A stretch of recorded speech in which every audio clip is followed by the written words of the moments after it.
Hello and welcome back to Drive Driver Driven. I'm Humble and we're actually out back of the new place. The aforementioned pool and hot tub behind me, and one of the reasons that things are going to go a little bit slower than I was hoping for moving forward. So let me spin the camera around and I'll show you why, what happened, and then we'll get to the actual garages and start talking some plans. So here we are in the backyard, kind of small for as big as this parcel is. The land that the house sits on is a ½ acre, and the backyard itself was kind of cordoned off fairly small. As you can see, a bit of it has been torn up.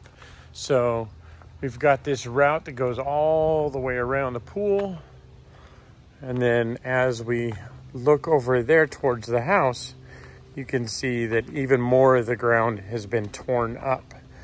And that's why we're a little short on change at the moment. The pool and this kind of attached hot tub were in a sorry state when I arrived. All the equipment was original. 2 out of 3 pumps were burned out and broken. The hot tub heater wasn't even connected.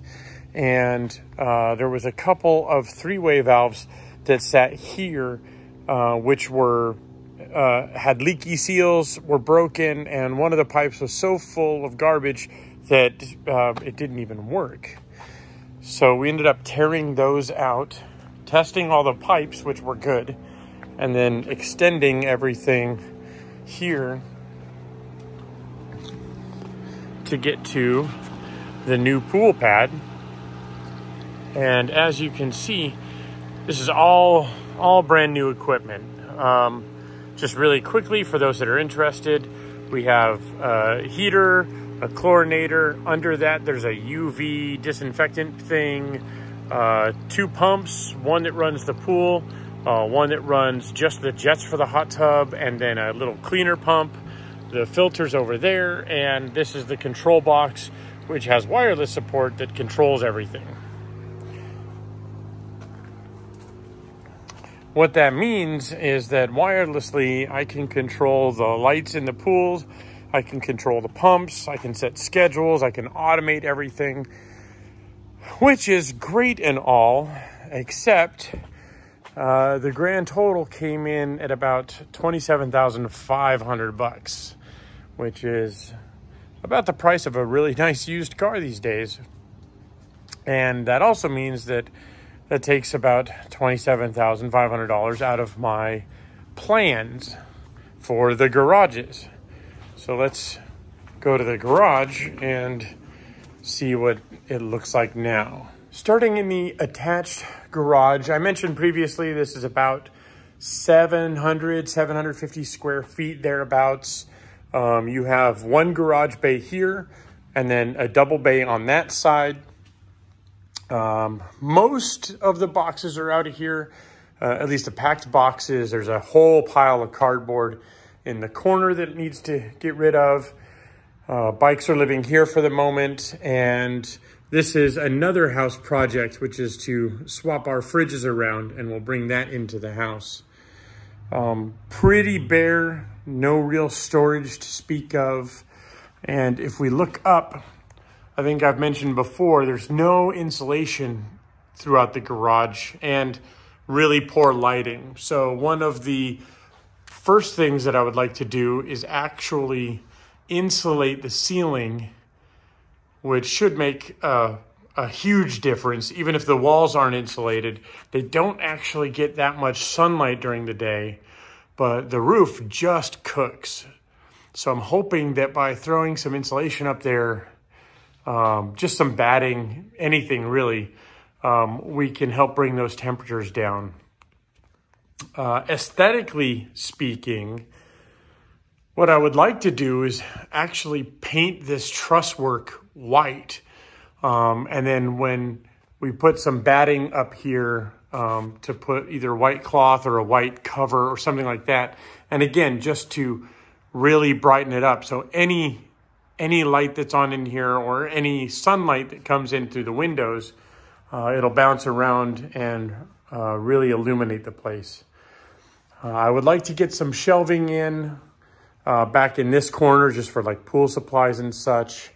I want to get rid of these cabinets and tear them out and maybe put some better looking shelves that don't stick out quite as far, or maybe about the same actually, but replace these cabinets with shelves and then perhaps do another bit of shelving down that wall there.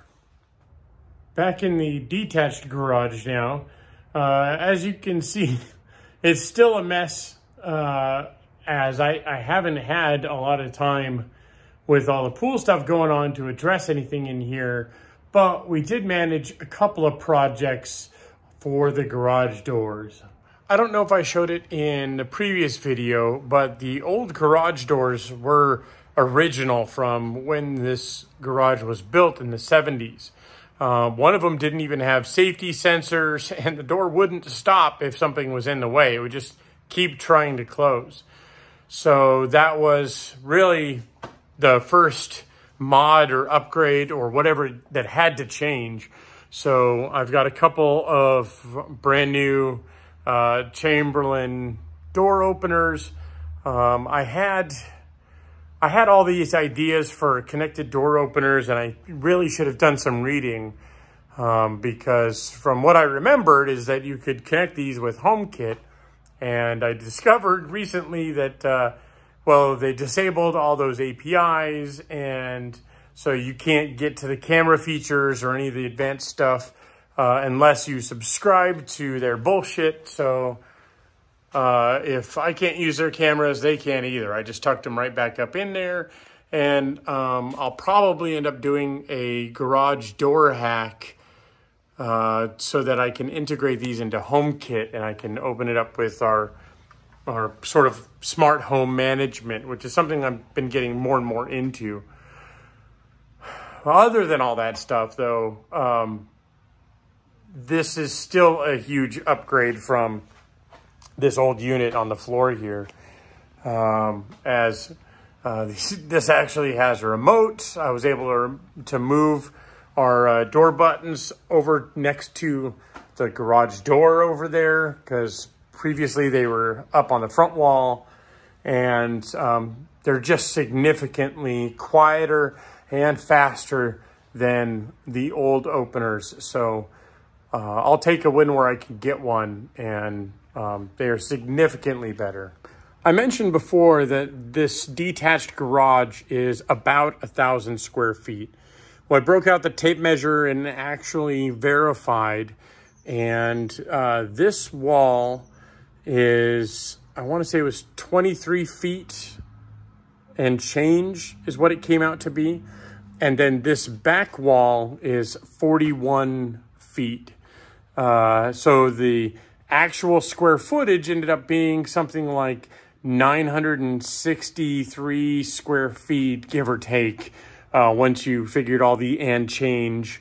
And so we're just under 1,000 square feet, which makes me think that the local law or what have you limited outbuildings to 1,000 square feet. So that's probably pretty close to the truth. So thinking about layouts, I'm spending more time thinking about how I want to use this functional space. And I mentioned that this area of the garage, this double bay, I want to be working bay. So I want this to be project space. I want this to be working on the car space. So there's ample room around, potentially putting in a lift, but the lift would have to be offset a little bit, and maybe it could raise up into this space. But again, the garage door sort of cuts into that space. So I really don't know how much use a lift would be with all these contingencies about dodging the garage door opener, dodging the actual garage door. So I may not put a lift in, at least not without raising the whole garage, which is way, way down the road. So instead, I may fork out for a some low raise lifts, or just stick with jacks and jack stands like I've been using, just because money's going to be tight for a little bit. I do, and I have been looking for garage storage and garage workbenches. And what I'm thinking of is this wall, I would like to have some storage and some workbenches that go basically from this door to about where this outlet is, or somewhere between here and then straight down, so that this area next to the garage door can be quick access things for like getting outside or getting out to the garage. Like previously, I had my vacuum set up next to the garage door, things like that. I kind of like having easy access stuff for that. Looking past the car and the ladder, back in the corner, that's where the air compressor lives. I'll probably end up upgrading that in the not too distant future, because I would like to run air lines coming forward with maybe a drop or two on this future bench area, and then having one at the corner of the garage here, one in the middle here, and then one on the far side, and then potentially a drop in the middle at the back of the garage and maybe in the back corner. We'll see. I'm still kind of trying to plan things out a little bit. Keeping the toolbox on this back wall, I think that's just where it's going to live. That's where it makes the most sense. I may shift it this way a little bit so that I can put more stand-up tools next to it. So like where the press is, I would like to add maybe a drill press or a grinder station, something like that. Or perhaps maybe incorporate those into this larger table over here. And then for this back wall, I mentioned before, but these cabinets gotta go. And rather than having a bench back here, I want to have shelving, or do shelving and then a smaller kind of workbench and then more shelving. I'm looking at some pallet rack or some pallet rack type of shelving. That's probably going to be picked up in the next week or so. I have this sort of workbench here, which this weekend, one of today's projects is I'll probably clear this off and move it over to this wall just as something to use temporarily. I want to put in shelves here so I can get basically all this stuff off of the floor and start unpacking all of these boxes, because I don't know where anything is at the moment. And I would like to free up this space in the middle. I'm of two minds about dividing the garage space with either a pallet rack shelf in the middle, which kind of adds some storage to the garage build space, and separating the two, I guess, intents of the areas so that you have, it wouldn't be all, full length here. It'd probably come out a little bit from the opening, or maybe just a work island, or perhaps even just some of these, just a wire rack on wheels so that it can be wheeled out of the way. Maybe that's the play, but I kind of like the idea of dividing the space up a little bit from work and then play and parking. One thought about this side of the garage, however, and I realize this in use, is as we look at the Ultima parked in here, you can see it's not a straight shot out of the driveway. It kind of bends off and then meets the cul-de-sac. And it makes pulling in a little bit difficult because you got to come in at an angle. So you can't really use this space against the wall here for shelving, because you need this to turn in and out of the garage. or I should say, park a smaller car than the Ultima, which is asking a lot because the Ultima is not all that big. And there is room for 2 cars here. It's just because of that sort of a limitation, I end up parking the Ultima in the middle. Parking shouldn't be an issue with this much garage, but and, the more you use it, the more you learn about the limitations of the space. Here's a glimpse into kind of what I'm thinking with the table over there.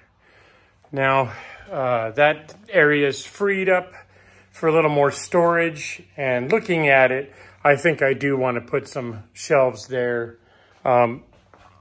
This giant piece of butcher block, which weighs a ton, is 9 feet long and was sitting on this kind of rickety table. So what I might do is reinforce this table that I have just in the effort of cost cutting a little bit, and use that as a table on this side for now, and clean up the materials over here, and then focus on getting some shelves next so I can organize parts and bits a little bit easier, because I really do want to get back onto the Indy. Had to mount the Humble sign, of course. Kind of starts to feel a little bit like home, and I've got some more stuff for the walls that will make an appearance over time once I figure out where things are going to live. But it's kind of nice to have the sign back up. I think that's going to do it for today. Just working through what I can with what limited funds I have now, thanks to all of the pool fiasco. But having that done, that big project out of the way, means it's one less thing, one less major thing that I have to worry about. So it's kind of relief in that regard, but it does eat up some of the funds for what I wanted to do with the garage. So, well, what the garage is, I should say, because there's 2 of them. Let me know if you're interested in seeing these house updates with all the stuff going on, or if you're more interested in just the car stuff and I can settle down one way or the other. Or if you are interested in seeing it, I can give you updates kind of as we go, because this is our canvas now. This is what we get to build. So thank you guys for watching, and I'll see you next time.